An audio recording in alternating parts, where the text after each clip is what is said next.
हाय friends जय Jagannath welcome back to my mini blog. आशा कर बहुत भल थे मु भी बहुत भल अच्छी। आज आम घरे मो फरमाइश रे बनूला खीरी और पूरी।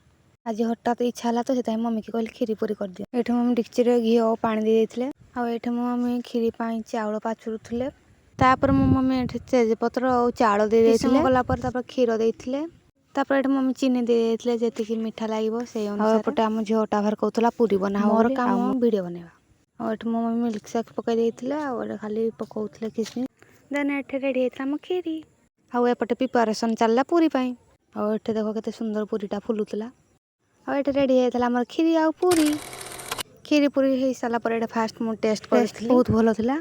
तापर ये मो मम्मी पापा आउ सोनाली मिसिकी खीरी खाऊले। आज ये रोचे बाय देखा आ गोटे ब्लॉग रे प्लीज सब्सक्राइब।